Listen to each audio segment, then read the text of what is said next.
Up next on Way of the Renaissance Man, the red pill of real estate, featuring Dutch Mendenhall.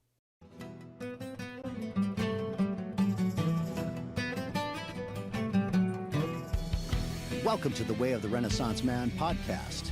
This is a show about ideas, personal empowerment, and celebrating the rational life. Our goal is to help each other discover the tools needed to better focus our minds, integrate our thoughts with actions, and live the lives we really want. I'm your host, Jim Woods. So, how you doing? I'm good. So I guess we're starting. this is weird for me because this is I'm in an unusual setting here. I'm in your house. Yeah. So, and you are Dutch Mendenhall. Nice to have you on the show. Yeah. Thank you. Fellow Renaissance man, real estate entrepreneur, and we're going to get into all that. Man of the same cloth, right? Yes, exactly. And I almost wore that jacket today too, so I'm glad you. So, real quick, what camera am I supposed to look at? That one. Am I actually supposed to look at that camera? This is directly on your face. This right here is both of you guys. So if you want to look at the audience, the middle one. But this, I'll have no eye contact if I'm looking at him.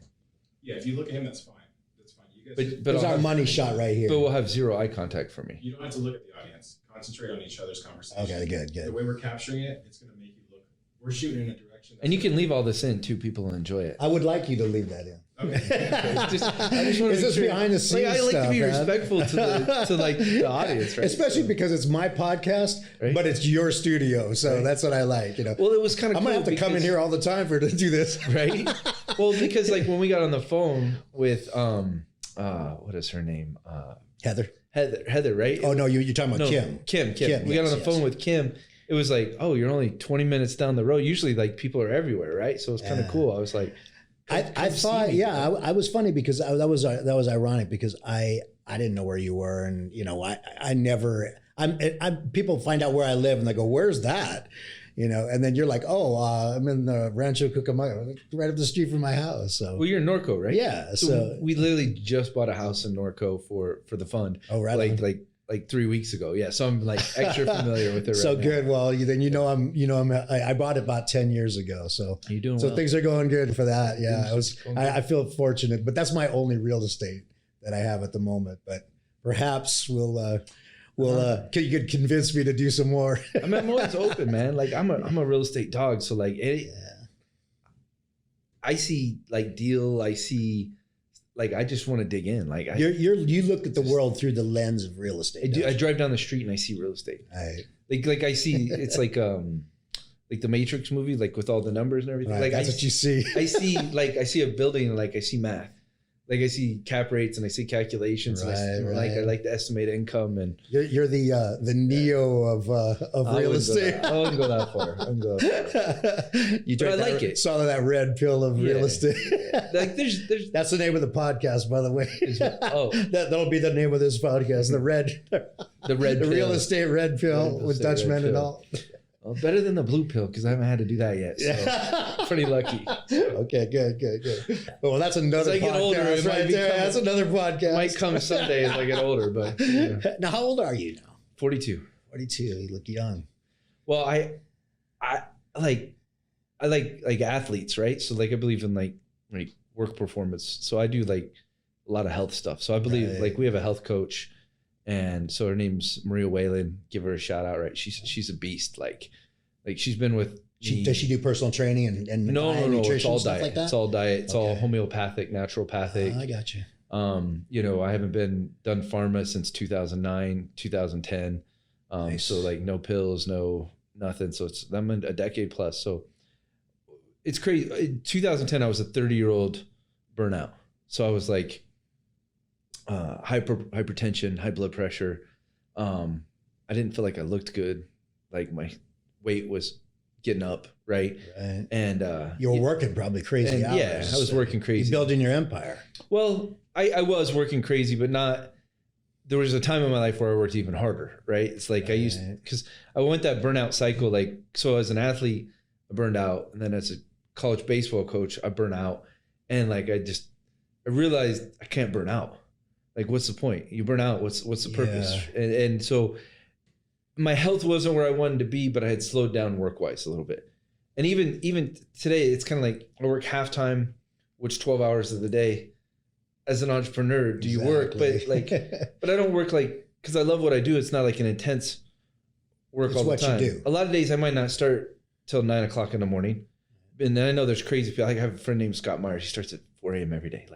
That's it. Some people they love that. I have an older brother named Brent. It's like 4 a.m. It's like a clock, right? For me, I'm a night owl. I might still be awake at 4 a.m. Right. Like looking at numbers, right? Looking on real estate. Sometimes that 4 a.m. time is the quietest time to do stuff. I do that. No kids.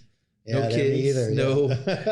No wife at that time, no distractions at all. Colleagues and team workers and investors calling you. So yeah, it's kind of, I get a lot done. I think some of my most productive times, which I've talked about this on the show,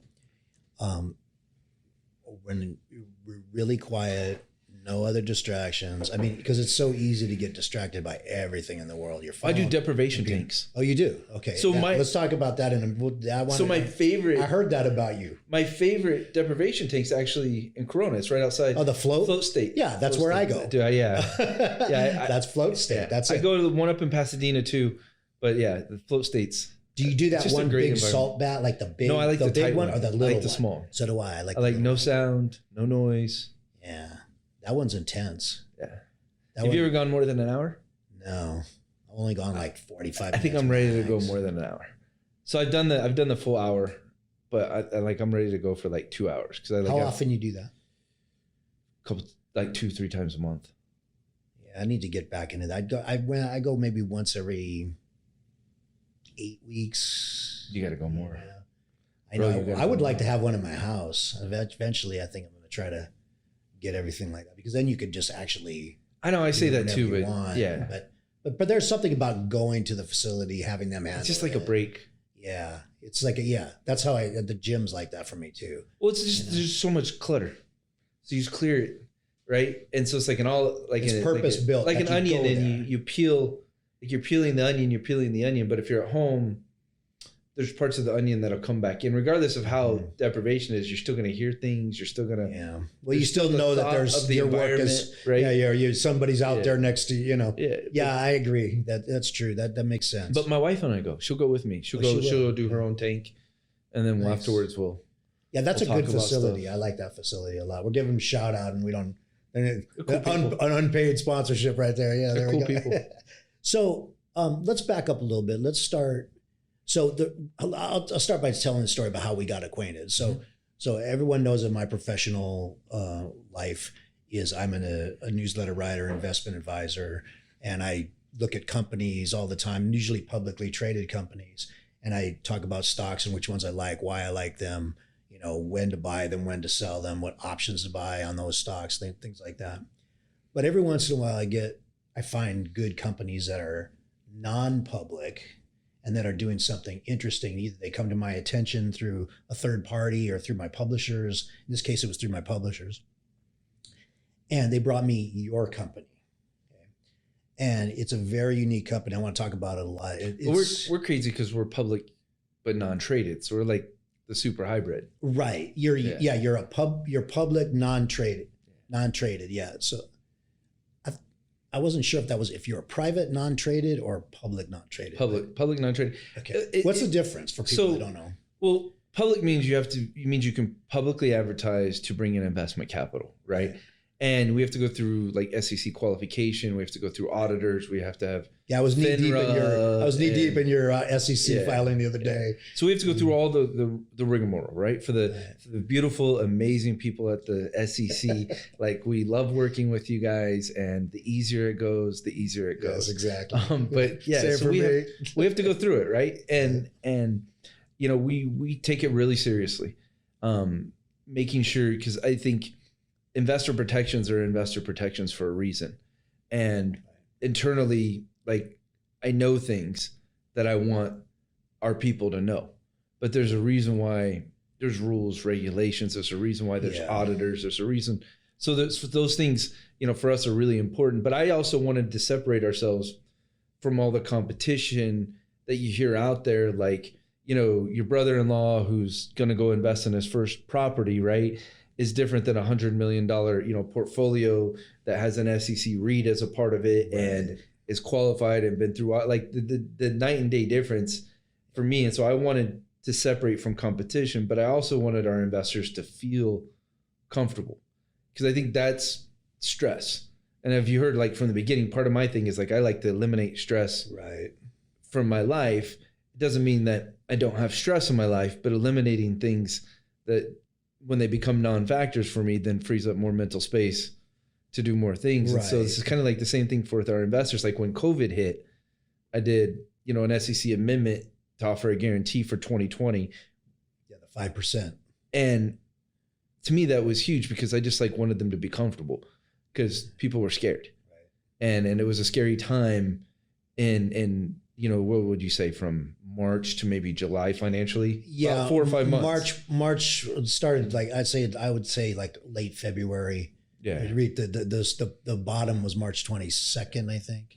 And then after that, the Fed stepped in and kind of fixed things. But people were really worried about the markets for the next like several months after that, especially that. And that's just the publicly traded stocks. And not to mention, companies that like weren't publicly traded or that were doing something in different markets. Like you're in the real estate market, the equity. Well, it gave me a lot of flexibility that I think traded companies didn't have. Yes. Because I could start making moves. So like in as early as like December, I started making moves. March, we were already capitalizing on those. And by the time we were like May, June, we'd already shifted our model tremendously in like 3 to 6 months. Yeah, if you had a public chart, you couldn't have done that. No, because they were facing, unprecedented withdrawals they were facing. And so then they had to freeze, and then they did all this stuff that we didn't have to do. Right. Yeah. Yeah. So let me go back a little bit. Okay. So your company is called RAD Diversified REIT. Yep. Or I call it RAD. I just call it RAD. So obviously, I'm sure you have that reason for that as well. But so you're a real estate investment trust, but you're not like a normal real estate investment trust in the sense that, you're a pass-through security, obviously. Yes. Like that's because that's what a REIT is. And for those of you who don't know, you can go to my website and my professional website, Jim Woods Investing, and you'll see about REITs and things like that. But I'm going to assume a knowledge of some certain things when we talk about these things, because it's important, I think, for people to understand like what you do is different than what most other REITs do. Most REITs, they buy like, residential properties or medical properties or technology properties or like, cell towers and these different things. There's specialty REITs, and then there's like, doomed for mall REITs. Doomed for failure. Yeah. Well, they've been pretty successful during periods of inflation. I want to talk to you about that as well. I just mean, if you only have, so if you're like, my opinion is if you're a one-trick pony in real estate, you're not set up for change. Yeah. For change. Like, so I was meeting with our acquisitions teams today, and I'm talking to them specifically about strategies I want them implementing right now that 6 months ago they weren't implementing. Right. It wasn't even it wasn't even a part of the game, right? It was more square footage value add real estate that I saw make a lot of money in 2005, 2006, right? That fit a hyperinflation correlation for real estate strategy right now. But if I was stuck just as a one-trick pony, you couldn't make those changes. Like I look at office space as a bloodbath coming. Right. And so like for me, like I'm preparing now for where office, well, I started preparing a year ago, but preparing for a year from now, 2 years from now for what's going to happen in the office space world. Right. Because what I know is that bloodbath is a tremendous opportunity for what's possible.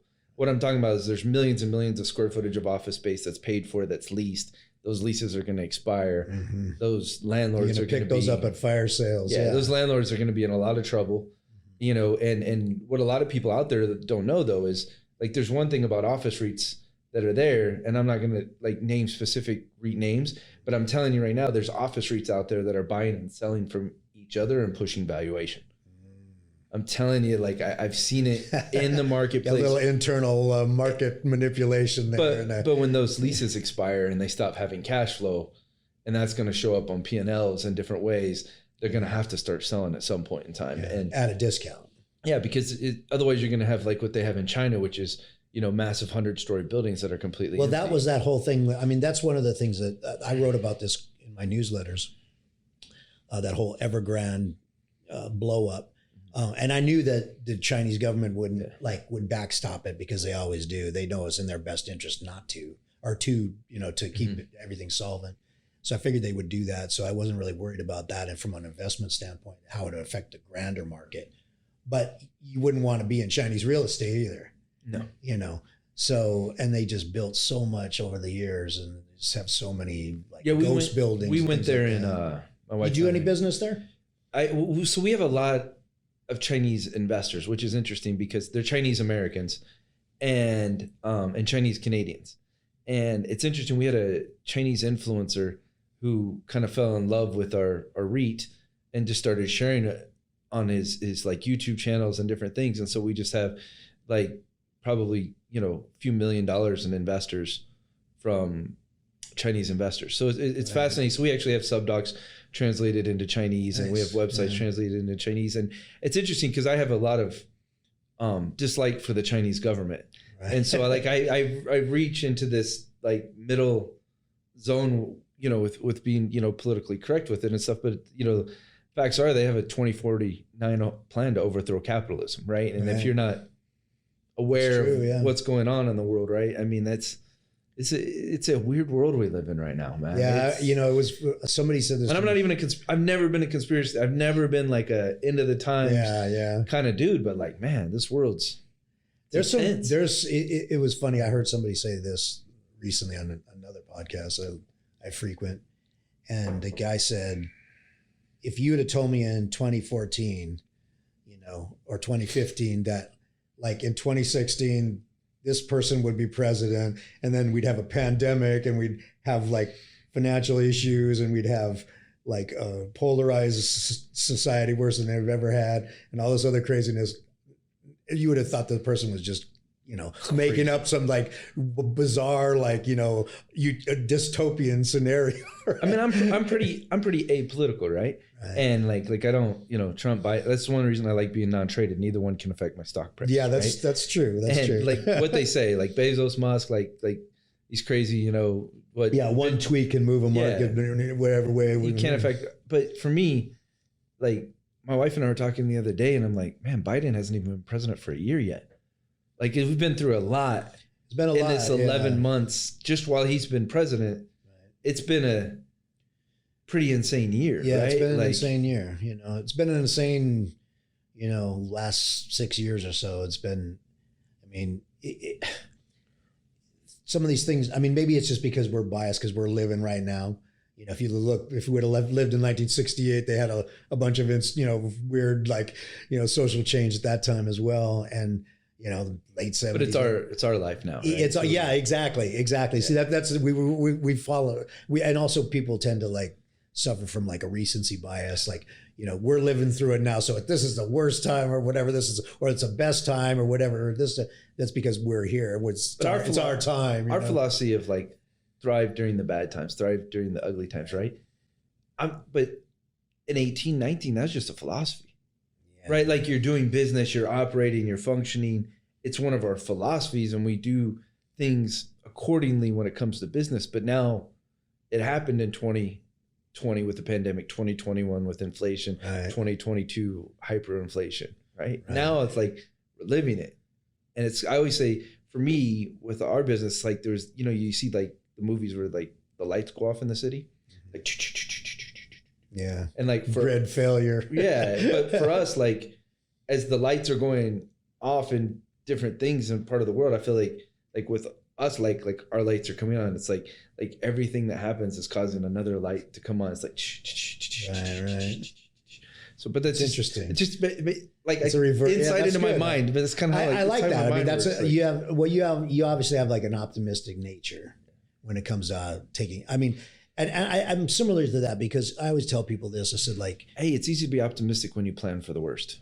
Well, that's true, and also too, the other thing is like I know I field all these kind of questions like when I from my subscribers, and they say, well, what's going to happen when Biden, starts raising taxes, or what's going to happen when this happens, or what's going to happen and that happens, like the world's going to end if Trump becomes president, or the world is going to end if Obama becomes president. I've been hearing that since I was doing this professionally since the late 90s.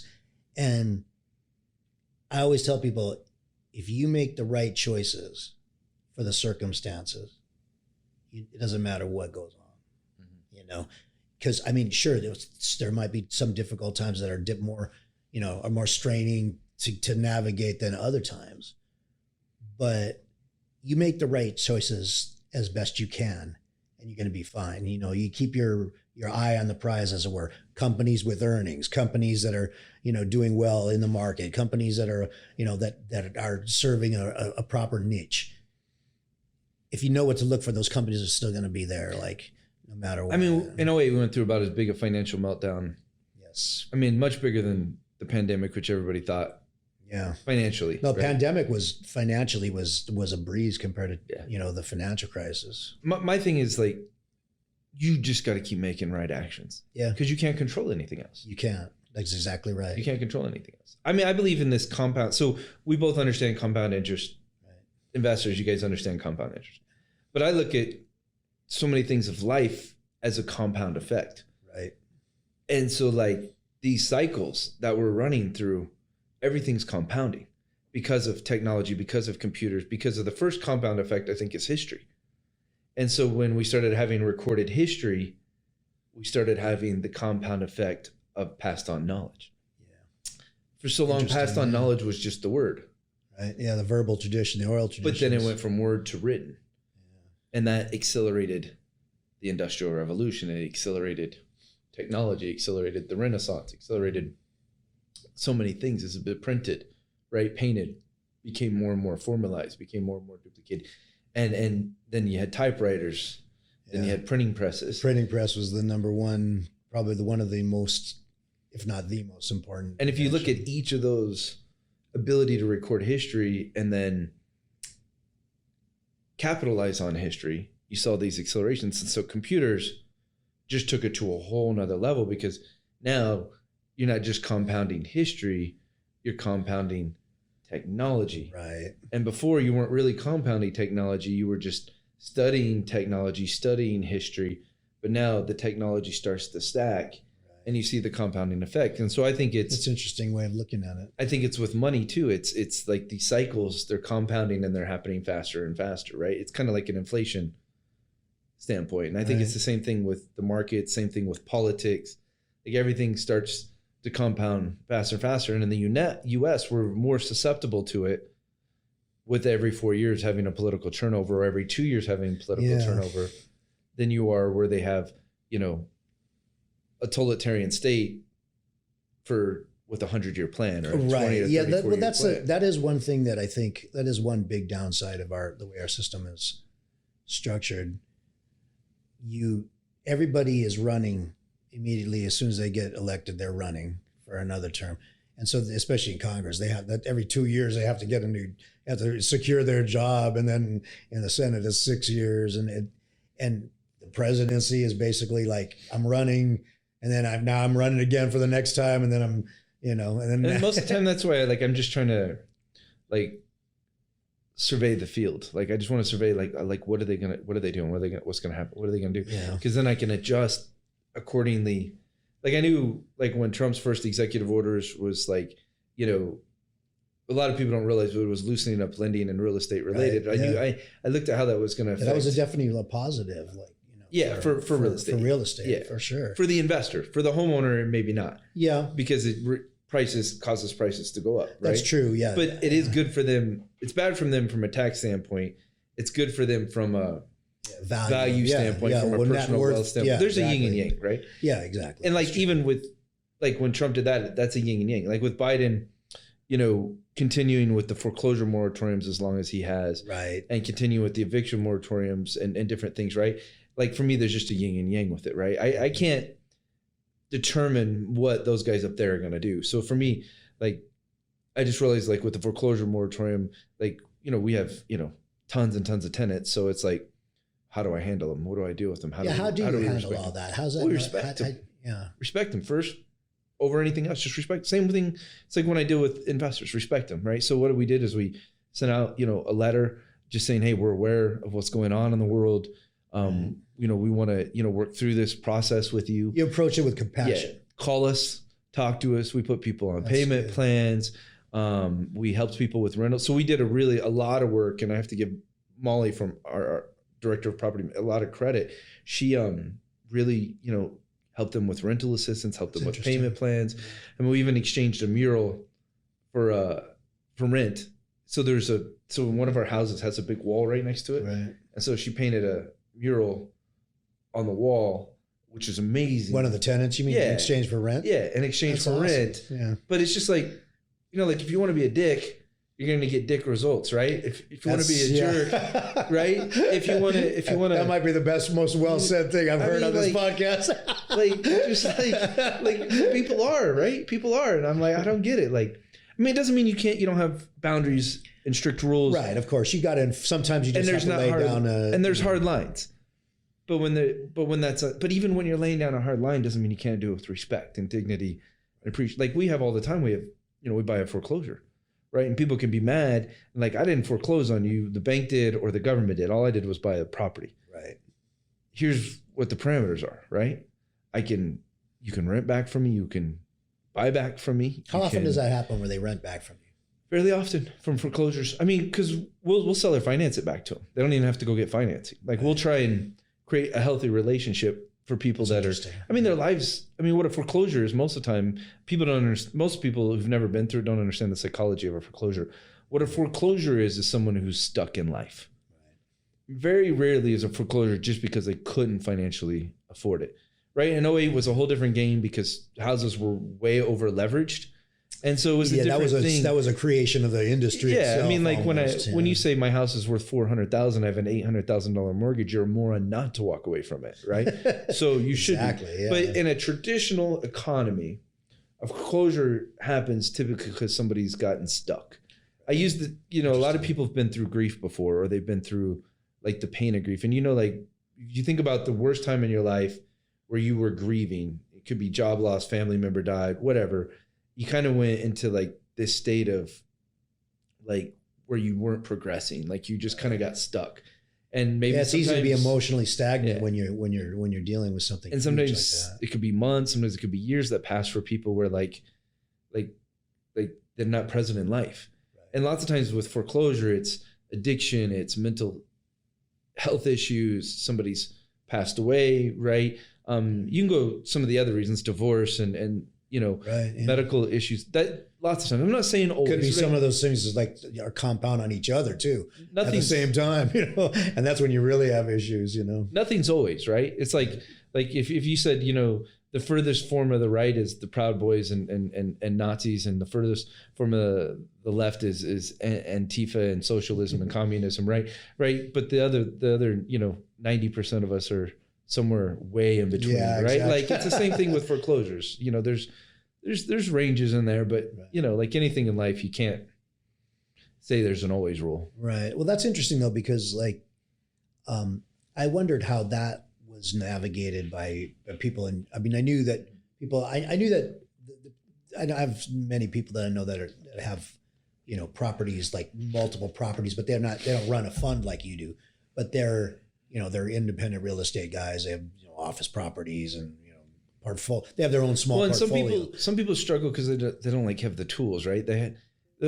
Our scale gives us tools. I don't deal with That's any. True, yeah. I never have to deal with my problems. Dutch doesn't have to deal with the RAD problems. I problem solve a lot. But let's just say if it comes to real estate, I have 11, 12 people inside the company I can talk to about the issues or challenge, or we'll pull together a think tank, or we'll go through how are we going to solve this or solution, and we'll take ideas, and it's the hive mind is really powerful. It's the same thing with our investors. So we have our inner circle is kind of a tighter group within our whole REIT. So our REIT's close to 3,000 investors. Okay.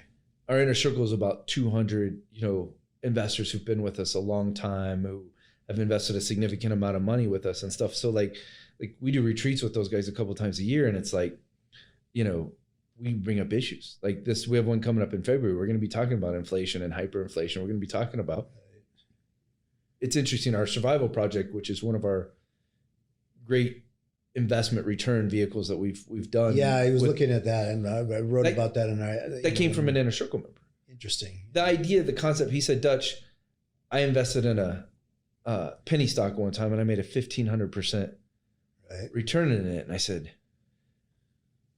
well, that's not real estate.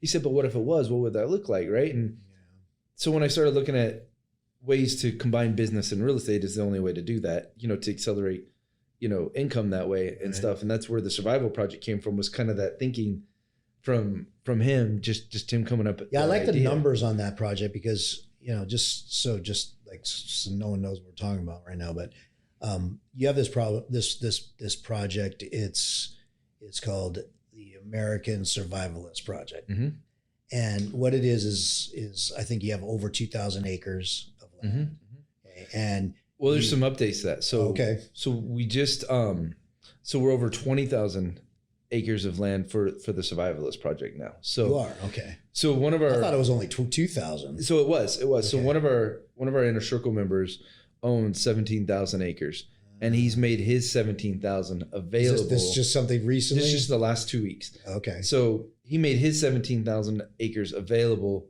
for the Survivalist Project as well, right? Okay, yeah. And so we've done a lease for the project from him with that. And then on top of that, we have another 1,000 acres in Georgia that we just put under contract. So the 19,000 is guaranteed. The 1,000 we still have to close on, but when we close on the 1,000, we'll be over 20,000 acres. And each one of those acres could conceivably be like leased out at like $200 a month. Yeah, is what you say. I mean, I know that there could be more and stuff, but let's just say that's the minimum.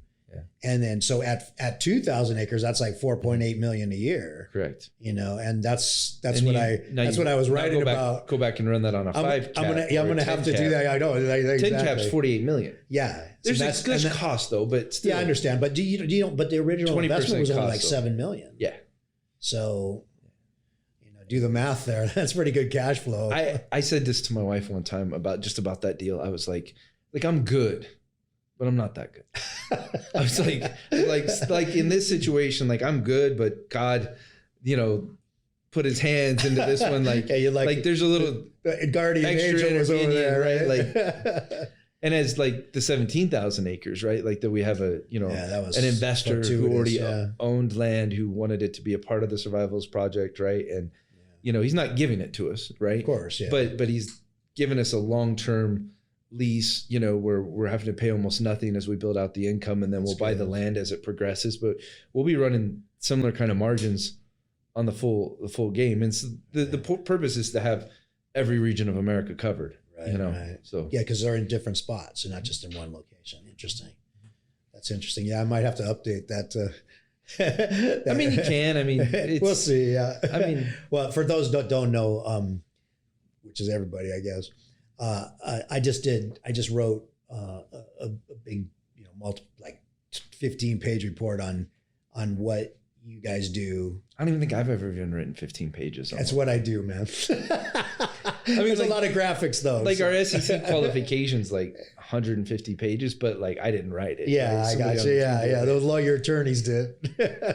Well, I mean, I wrote about it because I know that because I wanted, it's intended for my newsletter subscribers to check out an opportunity that I think they might be interested in. So let's talk about that a little bit. Okay. So, what you guys are doing, since you're not publicly traded, you do what's called a Regulation A plus capital raise. And some of my subscribers have found out about what those are from me in the past from different companies, not real estate, but like different types of companies. And basically it's a way for an investor to get in early before like a stock either goes public and before they issue an IPO, which might be the year or two or whatever, never down the line, but they're able to buy shares of the company. So what's crazy about what you're saying right there, right? When I went to do a Reg A, I didn't know nothing about the Reg A industry. Right. I knew nothing about Reg A pluses. I knew nothing about calling them pre-IPO, right? Like I knew nothing about, it was like, here's the next. You'd heard of it, yeah, but not. Yeah. But for me, here's the next regulation, the next evolution of what I need to do for our investors, right? Because what I was getting hampered by is non-accredited investors who couldn't invest with us because of all the limitations that put out there for an accredited investor, you have to have a couple of $100,000 in income. You have to have a net worth of over like $1 million, and that can't be like basically your house. It has to be, you know, your stock portfolio, your other real estate holdings, things like that. And so because it's hard to have. Like not that many people could qualify, you know. And like I wanted, you know, to grow and scale what we were doing, but I also, so I just listened to like Dave Ramsey being interviewed by Ben Shapiro, right? 2 nights ago.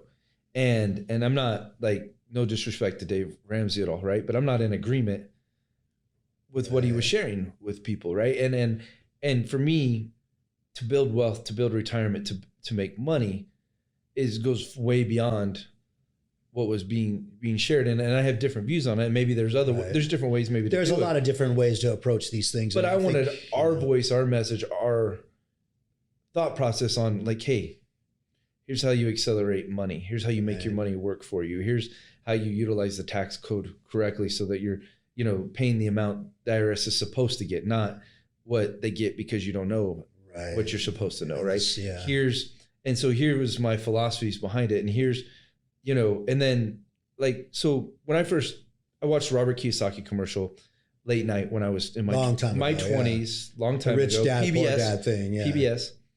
But then I went on this guru journey where I was learning about real estate, and it was just so much of it was bullshit, like bullshit after bullshit after bullshit. And I don't even like cussing, but like just complete BS. There's a lot of stuff out there that like, you know, as a layman, because I know, you know this about real estate because you went through the fire on it. I know that about equities. I mean, I hear people talking about, oh, this is an undervalued asset that's so great. It's undervalued for a reason because the company's no good. And I wanted our voice out there because I didn't want people to listen to what I'd either call false prophets or I called, you know, people that believe, you know, like if somebody ever says to me, I'm the only answer, there's something wrong. There's something wrong with you.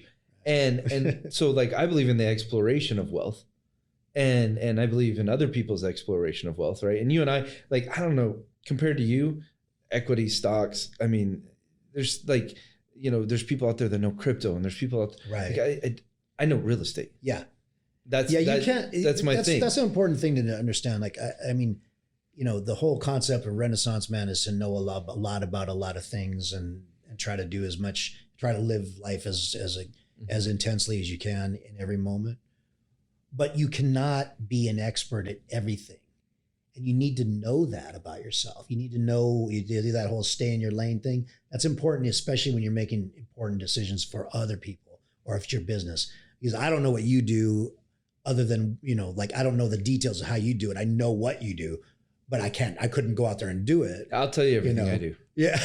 Yeah. I mean, that's what I do. I tell people exactly how my thinking, why we're doing this, why we're doing that. I always laugh when people are like, why do you share all of this? Like, why do you, I don't care. Like I come from that abundance mentality. Like, first of all, as an individual, you can't compete. Yeah, you're not going to put a company together. Yeah, exactly. I mean, I hope you do, maybe, but it'll take you years and it'll take time. And if they can't do it, just means there's more room for everybody anyway. So, and I get, you know, like the big $1 billion companies, they can't do what we do. Like they can't move. They're not flexible. They don't have the flexibility. They're just, the machine that we build is like we move. And like that agile, you know, Dana White said it from the UFC. He's like, when other people are shying away he's like, I'm going to kill it. Like I'm going to run all over you. Like I have that mentality. Like I'm going to just do us. Right. And I'm going to run as far out in front of the race as I can run, you know, as hard as our company's capable of running. And the reason you can do that though, is because you know exactly what you are and who you are. Yeah. That's important. Like we don't do, like I'm not looking to invest in crypto anytime soon. I mean, I pay attention to what's going on, of course, with crypto because it's very hot in this world, right? Yeah, metaverse. But what I'm looking at is land in metaverse. Right. I'm looking at what we're specialized in within that, I'm looking Well, at, there's a lot of like those kind of things. There's a lot of opportunity in technology REITs, Mm-hmm. in properties that are designed to farm, as a server farm or things like that. We're headed there. So yeah, there down you the go. road. Exactly. I mean, But I believe in old school. So whatever new school I match with, like right now, like location, like we choose location using AI, using sophisticated rules. But I also believe in the old school instincts of what, a city is, right? Other side of the railroad tracks is actually true when it comes to real estate. Like there's school boundaries, there's city limits, there's county lines, right? Other side of like if you learn cities, you learn values don't cross over certain boundaries. You learn that there's landmarks in different cities, downtown, a stadium, a church, a school, a hospital, right? But then all of those give off, valuation, what I call vibrations, but valuation, from each of them, and then where they intersect and they cross and how they work, right? Interesting. And then there's like, specific neighborhoods, like people think like here, like Bel Air, Beverly Hills, right?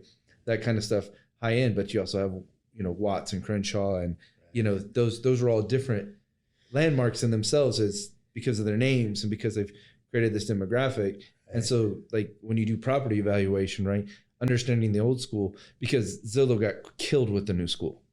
They had to give up their whole, I don't know if people know, people don't even know, but Zillow is the largest property, real estate AI thing that was out there, but they were trying to buy and sell based purely on AI, and it's a huge mistake. That was interesting because I wrote about that in my newsletters because Zillow was a good company until they started doing that. Yes. And then they're probably going to be a good company in the future. They became a sell. Yeah. Because you knew right there that it was going to be like not something that they were going to. Well, they're not a real estate company. It wasn't they were trying to be something they weren't. When you're evaluating REITs, and this is something for people really to pay attention to. When you evaluate a REIT, are they a real estate company? Are they a technology company? Right. Are they a capital raise, money raise company that finds a place to stick money in real estate? Those are different kinds of companies, and only by knowing the true nature behind like a real estate company can you understand that. Like I'll go like some of our competitors, like I know who they're hiring, I know who they're firing, like I know what job postings they're doing because I want to understand their companies. I know my competition, I know their websites, I know that, like I know my competition, and by knowing my competition, I know what their focus is. I know what they're going to be buying. If they're hiring agricultural people, I know they're going to be in the farm business in the future. If they're hiring, tech specialists, or it just depends on what it is. Property manager, But if everything's just tech, if they're only hiring engineering tech people for online technology and computer technology, I know they're not a real estate company. I see. If they're not hiring acquisitions and I wonder if you could things, tell that from like if you saw that Zillow was trying to hire real estate. I know I didn't look back then. Yeah, I mean, I didn't either. But like, I mean, I'm sure that was really bad. That was their dream, This is really bad, but I never really saw Zillow getting it. Yeah, they didn't get it. They're not. Well, our people are in the streets, so that's the things. Like our people know. Like so, the market. They're all like human Zillows. Yeah, well, like my guys know in their marketplaces. Like my guys and gals, right? Make that clear. But they know in their markets. They know, what's their average home price. They know what's the dollar per square foot to build. They know $1 per square to rebuild. They know like where's the value at. Like because they live and breathe in their individual cities because every city is different too. That's the important thing that's in my opinion, that's one of your main advantages because a lot of people want to they see these TV shows where people are fixing things up. And they're cool. Yeah, they're cool shows. Mm-hmm. And then, they come in there with we got this budget not for renovation. Real, but cool. There you go. I'm not saying some of those people don't really do real estate, but the show itself is all concocted. Yeah. Just like the reality shows any show. Are not reality. It's not even a critic. It's just the way it is. Shows. Yeah. I know I have a friend that produces one of those shows, not the real estate ones, but a kind of a family oriented I had a friend show. It's not reality. I had a friend who had 3 sets of twins, and they were all within 4 years. And he had a surrogate, and then while he had a surrogate, his wife got pregnant and had twins, and the surrogate had twins. It's crazy, right? And they had a show, and they're like some of the most peaceful, happy, loving family you've ever seen in your life. Oh, yeah, but and they like had to the get the show, they were conflict up, fighting yeah. constantly. And I'm like, these people never fight. Like, Yeah, I know. Well, they gotta wrap up the drama. That's what people watch. No, but I mean, some of these people watch some of these shows and they go, "Hey, I've got some, handyman skills. I can go in there and I can flip this house, or I can do a fixer upper and this and that." And maybe some of them can, but they can only do one at a time, and they're not really investing in real estate. They're basically just doing one project that they're hoping that they don't lose money on. well, and if it's as a hobby, I'm all for fine. it. There's nothing wrong Right? with It's that. kind of like, Yeah. I talked to one of my team members and I was like, dude, you got to stop watering grass. Right. I was like, it's a minimum wage. Like you got to stop watering grass. And then we were talking about it and he's like, well, it brings me like Zen peace of mind. I said, Right. well, then water grass till the day you die. Right. Yeah. And I was like, cause we were talking about minimum wage labor versus, Right. what Hiring he's, somebody what to do he's doing whatever, every day. yeah. And he's like, it brings me this Zen nature. So if like going and doing that, you can't put a value on that, like we have a lot of our investors are real estate investors. Right. It's really common for us to have real estate people Yeah, they have several properties. Yeah, agents, that makes sense. brokers, investors who have portfolios, or even like our opportunity zone fund is for people who have capital gains. So anybody who has capital gains, whether it's stock, crypto, but real estate specifically, or sells a business, they can invest capital gains in opportunity zone fund and defer taxes for 5 years. Right. But then if they leave it in 10 years, after 10 years, they pay no taxes on the gains they made while in the opportunity zone fund. Right. And so that fund has attracted seasoned investors. Yeah, exactly. Investors that know how to minimize their tax footprint. Well, when I heard there was something where people didn't have to do 1031, I was pretty happy for them because 1031 is a lot of work. And it freaks people out because they're under the gun and time frames, and they start to get worried and they have to change that. They have to transfer one set of profits to another, and they have to hope the company they're listening to is got all the regulations and rules right. Yeah, that's true. Yeah, there's a lot to it. There's a lot more to it than but I mean, that one of the things I like about what you do is, like, there's no way that I personally could go in and renovate a house myself. Yeah, I don't have the skills. Some people do have sort of the skills to do that, and they have people that, family, whatever. And like you said, if it's a hobby, then, more power to you. But don't think you're going to get rich by flipping all these houses that you're just one person. Well, if I invest in your fund, in the RAD Diversified REIT, then I'm going to get your expertise and all the people on your team and all of the people that know exactly how much to pay for something, how much is going to cost a rehab. And then you don't even sell it. You collect the rents on it and pass them through to me. I mean, where's the downside on that? It's a win. I mean, we're closing in on, between our different entities, we're closing in on 70, full-time staffed, full employee. Yeah. How am I going to compete? Not compete, but how am I going to equal the 70, the 70 people and then just staff? There's just no way to do it. And it doesn't include our GCs, which there's, like in Philly, we have, 12 teams running at all times. So those are 12 different teams doing construction because we run that. Okay. It runs separately. Yeah. How does that business, walk me through a typical deal? Okay. That way it gives people a sense of kind of what you do. Because you guys look for tax lien and tax deed type properties. You go in there, you buy them usually for whatever the tax amount is on there. And how does that, do the math on that for me? How does that work? So there's a couple of different ways we acquire deeds and liens definitely being one of them. When the pandemic hit hard, there was no auctions. Deeds and liens are typically auction bought assets. So during that time, we shifted to a hardcore marketing strategy. So, everything from, Google advertising, billboards, buses. If you are seeing a billboard of second home or we buy houses or whatever else, right? It might have something to do with those that. kind of things might be us, right? And so we have that brings in deal flow. And typically those deals come into one of our acquisition team members who then books, an appointment, and then we go out in person, do an evaluation, make an off market, offer on a property. We attract a lot of rehabs, a lot of busted up houses, a lot of banged up houses, a lot of houses where people don't know, they have title issues or something else they don't know how to deal with, right? And we can, help them through that process and get them a good offer on their property. People think the investor, greed thing gets into people's heads when they think of investors buying houses. We respect people, make them a reasonable offer, right? If the house is in perfect condition, it's probably not a deal for us. Well, that's exactly right. Yeah, You're you're looking for opportunities where you can buy something below the top of the market, obviously, because you're not just buying it to live in. You know, you're buying this. It's a business for you. And then this year the auction started to open back up, and so we started buying more from auction, but we just kept the off marketing, offline marketing, stuff, you know, continuing to run. So we find a deal. Once we make a deal, make the offer, right? We rehab it, we fix it. What's crazy about our process right now is our lenders are lending us anywhere from 80 to 90% of the money to buy the property. So like $100,000 property, we're only paying 10, 20 grand to buy the property. Let's say that same property needs $100,000 rehab. The bank's also paying for $100,000 rehab. And so we're literally in. So you're able to borrow that $100,000 Yep. for the rehab as well. Yeah. And so we're literally in for, you know, $20,000 of our capital from our investors, right?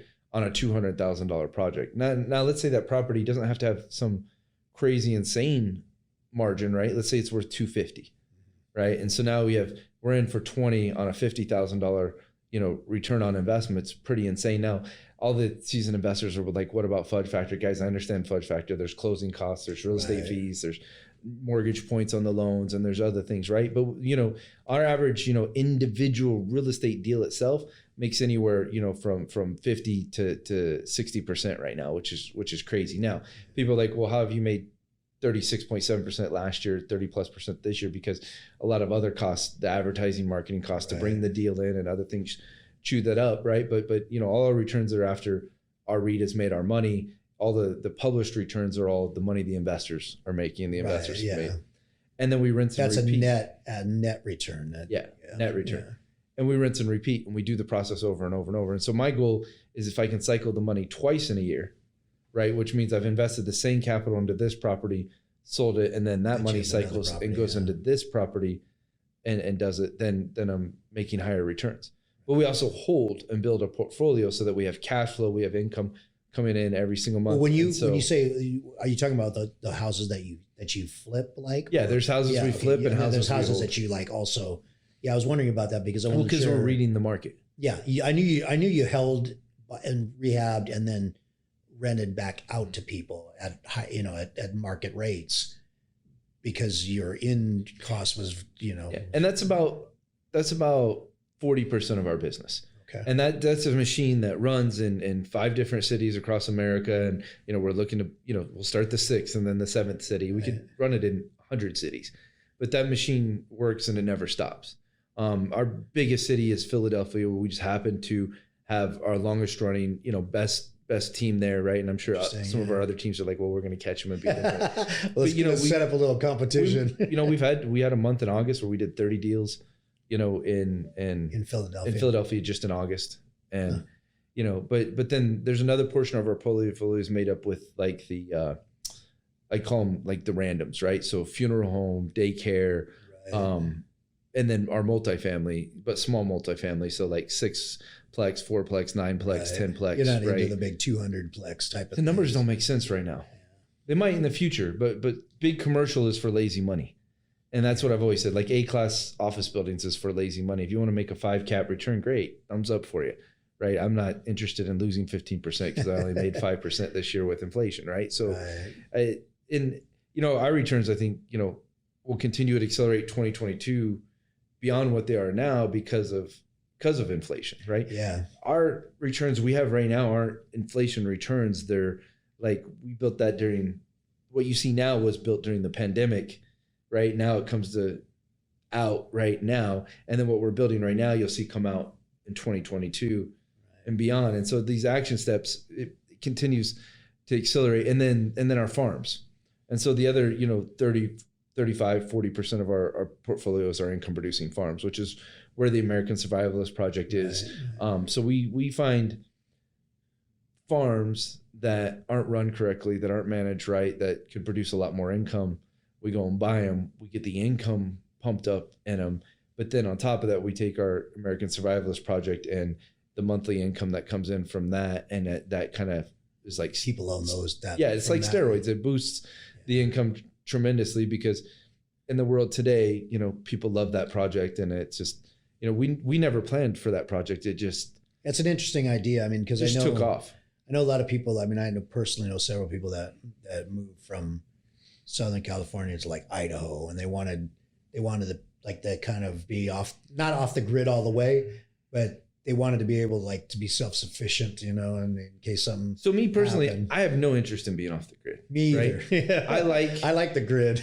I you know, for me, I like my good food. I like restaurants. So do I. I like, but I also want to have insurance for my family. Right. Yeah. I want to have. You never know. When so I want to have my place to go to. So no, and don't get me wrong. I mean, we have, you know, a year's supply worth of food at my house. We are firm believers in preparation and gun rights. We are firm believers in and you know, but at the same time, you know, I don't live a life that is led by fear. Yeah, that's but we are interesting. prepared for the worst scenarios. Yeah, I mean, I think that's exactly how I am, because I mean, you know, if you don't think there's weapons in space. Well, I mean, here's the deal. Here's how I see it. Like, I don't anticipate anything like that happening, but I didn't anticipate like cities like Seattle and Portland to also not have police at some point during this past, you know, during 2020, you know, during the whole pandemic. I mean, it was crazy. And this is going to maybe offend some people, but a lot of people who believe in hardcore gun control wouldn't believe that the cities with the strongest gun control have the highest. Oh, of course, yeah. No, that's the highest. That's just fact, yeah. Right, and like in my holidays in my, you know, my family, right, they got into a gun conversation with the Kyle Rittenhouse thing, and I'm just like, please don't engage me. Please don't bring this up, because I just want to have a great Thanksgiving. Yeah. Like, we just enjoy this. But I'm like, just, you know, come at me with a statistic that means we shouldn't have guns in America, and I'll listen to it. Yeah. But until you give me some kind of fact that we shouldn't, then. But anyways, that's my own opinion. We don't need to dive deeper. It's okay. No, well, I mean, it's important though, because it sets a kind of a self-reliant mindset that you have. And I think that translates to your business as well. And not just the survivalist thing, but the entirety of the business, because you're not relying on, you know, other people to make your decisions. You're looking, you want to raise capital through like this offering that we're talking about, that I've presented to my readers. And I remember I asked you, I said, well, why do you're a successful company, why do you need to raise this capital? And I loved your answer, because you're like, that's our business model. You know, the more capital we bring in, the more properties we could buy, the more revenue we can we can generate from those properties, and the higher our share price goes. But it's also our model from the very beginning. So my first real estate was failure, right? I couldn't get a deal. I couldn't find deals. I didn't know, like, because I listened to, you know, whatever get quick rich crap was out there, right? But then I found a good partner, and their names were John and Rachel. They were really good partners, and they knew the business. I didn't know it.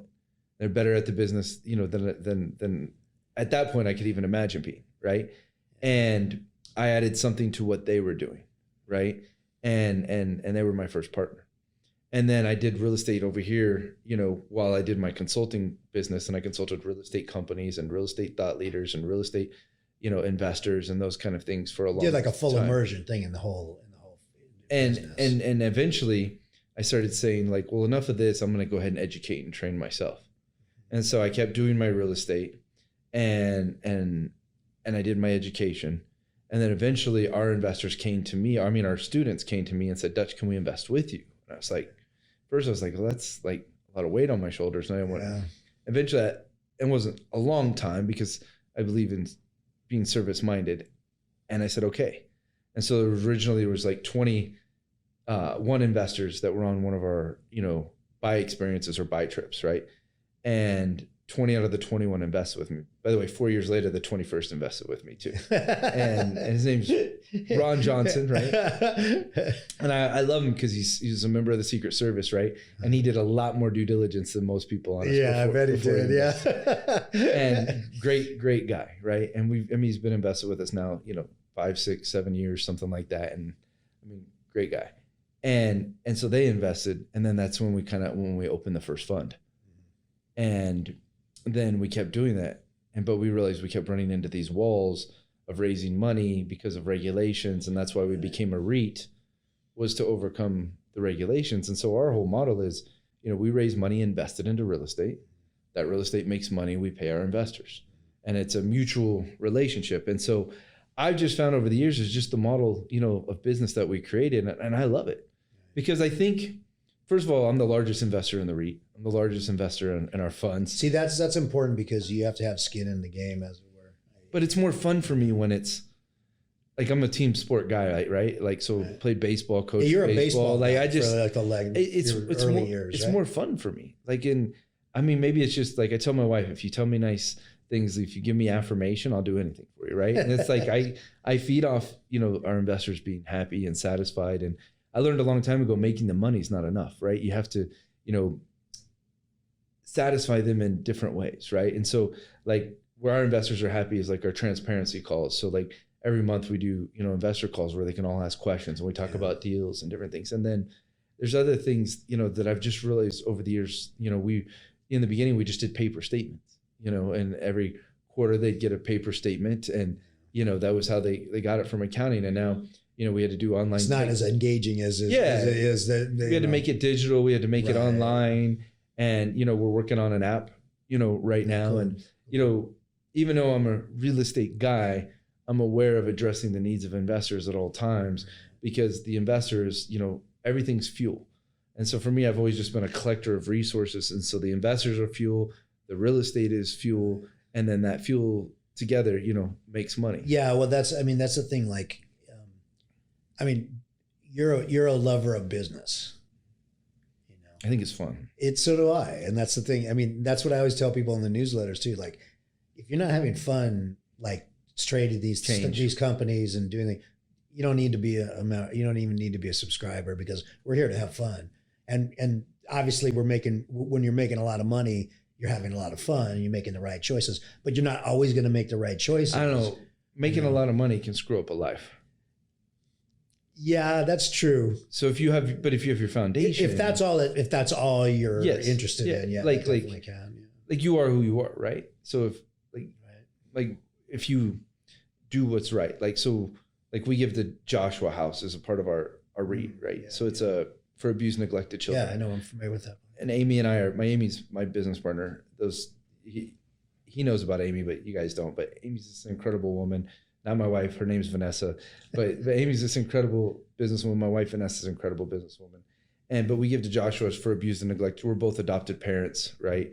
And we just believe in, like, I believe there's a calling, and people would be like, you think this is a crazy calling, but like some people are meant to serve in church in different ways, right? Some people are meant to go and give food out, on Sundays and for the homeless, right? I believe I was meant to build abundance so I can put money behind good causes and good fuels. And I just kind of believe that's my purpose on earth is to be given abundance to put it to work and put the abundance to work in good ways. So I try to live a purpose-driven life in that sense. In that sense, yeah. Yeah. That's interesting. Yeah. I always tell our employees and team, like, let's not forget why we're here. It's easy to get caught up in numbers, real estate, returns. Yeah. And I think, but we're here to serve our investors. And that's what that's exactly right. And there's a cause and a purpose, like, to do great things for people, because too many times people can run into BS. Too many times people can run into crap. And not only are we not that, but we've gone beyond regulation, audits, everything else to make sure that people can feel amazing about making that step. That's interesting because that's how there's a famous line in one of my favorite novels, and it says, in order to get things done, you have to love the doing. So I don't know. Most people that get things that don't, if people get things done that like doing what they do, you obviously like doing what you do. You live and breathe it. I get a lot done because I love doing what I do. Yeah. but I just as easily will do the shit that I don't want to do as fast as humanly possible. Well, there's stuff that you got to do in life. You just got to do it. Like this morning, we got a comment letter from the SEC, right? And like I'm getting ready for our interview and different things, right? But like last thing I'm not complete opposite. I don't like writing, right? Yeah. But I had to review pages and edit things and like 10 different things this morning to make sure they immediately had, the responses back. Right. And what we have is like in 2020, we had a 5% guarantee. And I want to have in 2022, I want to have a 5% guarantee again. But to do that, you've got to go through a lot of red tape with them. And I say red tape in the way that like, they're doing their jobs. Yeah, of course. Yeah. But on our end, it feels like red tape because we've got to do a lot of things to prepare for that for them. And so we're just working through those. Yeah. Pieces. But the thing is that like, I know people complain about the hoops and stuff that they have to deal with any regulatory agency. And it's understandable, but they're there for a reason. Well, but Olympus is a tall mountain. Yeah. There you go. Right? So if like Olympus is a tall mountain. So if I want to climb Olympus, I'm okay with every hurdle and every obstacle to get to the top of the mountain. That's a good way to put it. That's a good way to put it. Yeah. I like that. You better know that going into it. Oh yeah, exactly. I mean, that's like anything in life. If you're not willing to do like the dirty work on it, that you have to do but you got to embrace the pain, right? Well, yeah, you definitely have to embrace the pain. Just like, it's like with working out, with anything, any hobby. That's part of the kind of the Renaissance man ethos, is knowing that good things in life aren't easy. They're usually like pretty damn hard, but if you love the doing, then you can do it you're going to be good as long as you're like, put your mind to it and like try to, just live it all the way. A lot of times people just want to dabble in it. I just want to make some money, whatever. It doesn't work that way. And you got to be awake. Yeah. Because that's true. And I don't know if people understand what awake means. I'm not like saying like woke culture. No, I know what you mean. You're focused. Consciously awake means like you can see. I was listening to Iron Man. What's his name? And Joe Rogan. What's Iron Man? Robert Downey Jr. Robert Downey Jr. Yeah. I was listening to them talk, and they were kind of talking about like life's kind of like there's like a rope, and like kind of like you got to understand like when to pull, when not to pull. Yeah. You have to understand how to let it come to you and different things. And if I'm butchering that segment, I'm sure, but at the same time, like I was kind of understanding like in life, if you're awake, you can see when to pull and not to pull. But if you're asleep, right? And what I mean by asleep is like you're burrowed down in the sense that like you can't hear anything, you can't learn anything, you can't understand anything. Like the more I learn, the more I know I don't know. Right. Exactly. The more I understand, the more I understand is out there. Yeah. And that's very good. And it doesn't always mean, at the same time, there's hardcore discipline in what I believe. And so just because I hear something or something comes doesn't mean it's the truth. And so the ability to discern the difference between truth and non-truth is like, well, it's crazy. It's a big project for everybody because there's so much stuff. And you never stop being on that journey. You're never going to stop trying to corral that rope, unless, and then when you do stop, that's when it's over.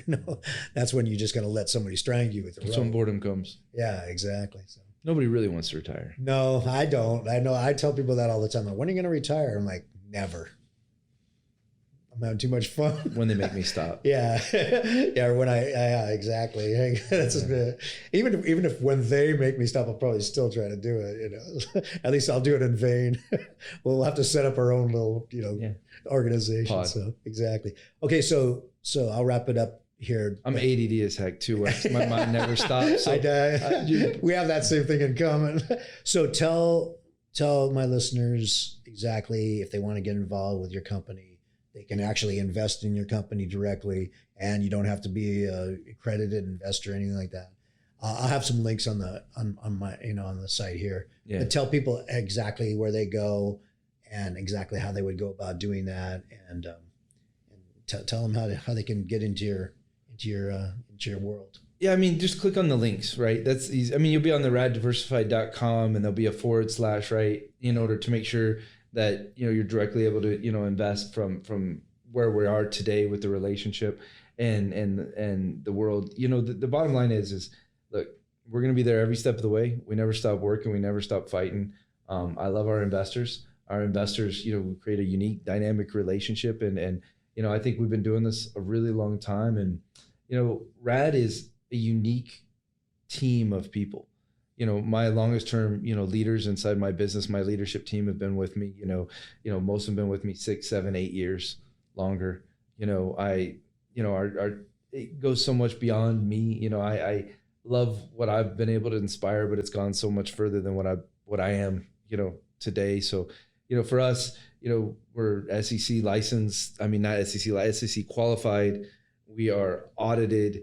Our returns have been incredible the last couple of years. I have to do the past performance doesn't indicate future performance stuff, but we're going to keep pushing and driving. The economy is going to change. Inflation's going to keep hitting. Market's going to change, and we'll keep adapting, and we'll keep investing and stay on the cutting edge of what the world is. I'm looking forward to where office space and the metaverse is heading in 2022 and 2023. And we're going to keep doing our core, base foundation values the entire way. And our survivalist project is, it's interesting. It's like an animal all on its own with, how it's producing income and stuff. So I look forward, just continuing on the journey. And if, you guys, see a company that you think that, you want to take more time with, just, go to the website. We believe in crazy transparency. So we have addresses to the properties we own on there. We have income statements. We have P&Ls. We have sample investor statements. We have testimonials from investors that have been with us a decade to investors that invested a few months podcasts as ago. well too. Like Podcasts. very interesting. We're here in your studio doing this, so I encourage. What's the name of the podcast? So it's Explore Wealth. So it's our RAD, Diversified is our company, right? You can get it through there. And it's the RAD podcast, Explore Wealth. Nice. Yeah. Nice. And so you can go on Spotify, you can go on, Apple, all that stuff. All the different same places you platforms. find this podcast. Yeah. Dutch Go Mendenhall. see them both. Thanks, Put us my on your man. playlist. Yes, put it alongside this podcast playlist. Way of the Renaissance Man podcast and lifestyle website are copyrighted 2022 by Jim Woods. All rights reserved. For more great interviews and Renaissance Man resources, visit wayoftherenaissanceman.com.